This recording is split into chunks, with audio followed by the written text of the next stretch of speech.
ED ने फरार पूर्व बसपा एमएलसी मोहम्मद इकबाल और उनके परिवार के खिलाफ मनी लॉन्ड्रिंग की एक जांच के तहत बड़ी कार्रवाई की है। सहारनपुर में करीब 4,440 करोड़ रुपए मूल्य का एक विश्वविद्यालय भवन और जमीन कुर्क की संघीय जांच एजेंसी द्वारा धन शोधन निवारण अधिनियम के तहत अस्थायी अवधि के लिए कुर्की आदेश जारी किए जाने के बाद यूनिवर्सिटी की 121 एकड़ जमीन और इमारत को कुर्क कर लिया गया है। बहुजन समाज पार्टी के पूर्व एमएलसी और खनन कारोबारी हाजी इकबाल की मुश्किलें कम होने का नाम नहीं ले रही हैं। इस बार ईडी ने हाजी इकबाल के ऊपर तगड़ा शिकंजा कस दिया है।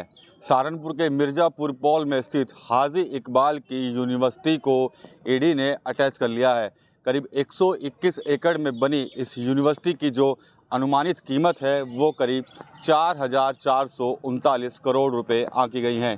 आपको बता दें कि खनन को लेकर कई मुकदमे जो हैं वो हाजी इकबाल उसके परिवार के अन्य लोगों के ऊपर दर्ज किए गए थे। 2017 से लगातार हाजी इकबाल पर एक के बाद एक मुकदमे दर्ज किए जा रहे थे। कुछ मामलों में तो हाजी इकबाल को कोर्ट से राहत मिली है, लेकिन अब ईडी ने हाजी इकबाल पर शिकंजा कस दिया है और उनकी जो यूनिवर्सिटी है लोकल यूनिवर्सिटी उसको अब ईडी ने अपने साथ अटैच कर लिया है। कल ईडी ने इस बात की जानकारी सोशल मीडिया साइट एक्स पर शेयर की थी। हाजी इकबाल का रसूख इतना था कि एक समय था कि हाजी इकबाल के सामने बड़े बड़े अफसर, बड़े बड़े मंत्री सर झुकाया करते थे। सरकार चाहे किसी की रहो, लेकिन हाजी इकबाल का इकबाल हमेशा बुलंद रहा करता था।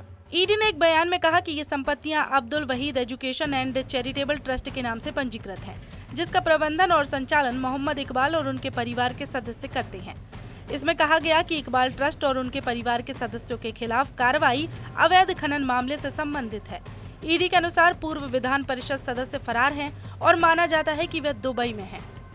ईडी ने कहा कि उनके 4 बेटे और भाई अपने खिलाफ दर्ज कई मामलों में जेल में हैं। मनी लॉन्ड्रिंग का यह मामला उत्तर प्रदेश के सहारनपुर जिले में रेत खनन पट्टों के कथित अवैध नवीनीकरण और कई खनन पट्टा धारकों, कुछ सरकारी अधिकारियों और अज्ञात व्यक्तियों के खिलाफ जांच के लिए दिल्ली में दर्ज सीबीआई की प्राथमिकी से उपजा है। ईडी ने कहा कि सभी खनन फर्म मोहम्मद इकबाल के स्वामित्व वाली थी और उन्हीं के द्वारा संचालित थी।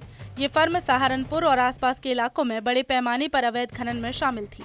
जांच एजेंसी में कहा गया कि आयकर रिटर्न में मामूली आय दर्शाए जाने के बावजूद मोहम्मद इकबाल की खनन कंपनियों के बीच करोड़ों रुपए के लेन देन पाए गए हैं, जबकि व्यापारिक गतिविधियों से इसका कोई संबंध नहीं है।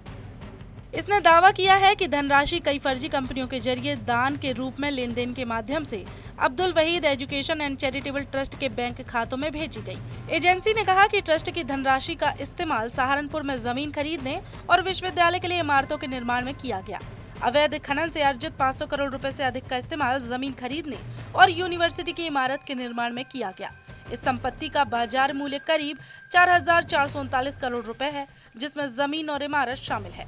खनन के कारोबार से हजारों करोड़ रुपए कमाने वाले हाजी इकबाल पर कई तरह की जांचें हुई, सीबीआई जांच हुई। इसके बाद ईडी ने भी इस मामले में जांच की तो पाया गया कि जो यूनिवर्सिटी हाजी इकबाल ने बनाई है उसका पैसा जो है वो कहीं ना कहीं गलत तरीके से लाया गया था और उसी को ध्यान में रखते हुए ईडी ने ये बड़ी कार्रवाई हाजी इकबाल के ऊपर की है। इससे पहले हाजी इकबाल, उनके परिवार के अन्य लोगों के साथ साथ उनके सहयोगियों की भी करीब 2,000 करोड़ की संपत्तियों को सरकार के द्वारा जब्त किया गया है। इसके अलावा हाजी इकबाल की जो रिहायशी जो बंगले थे उन पर भी बुलडोज़र की कार्रवाई हो चुकी है। फिलहाल हाजी इकबाल विदेश में बताए जा रहे हैं। कुछ महीने पहले ही उनकी एक बड़े कारोबारी के साथ फ़ोटो भी वायरल हुई थी और जिसके बाद पता लगा था कि वो कहीं ना कहीं अरब कंट्री में शरण लिए हुए हैं।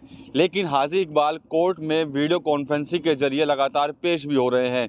पिछले कुछ मुकदमों में हाजी इकबाल को राहत मिली थी, लेकिन अब ईडी ने जो एक्शन लिया है उससे कहीं ना कहीं हाजी इकबाल की जो मुसीबतें हैं वो बढ़ा दी हैं। टीवी 9 यूपी के लिए सहारनपुर से विकास कपिल।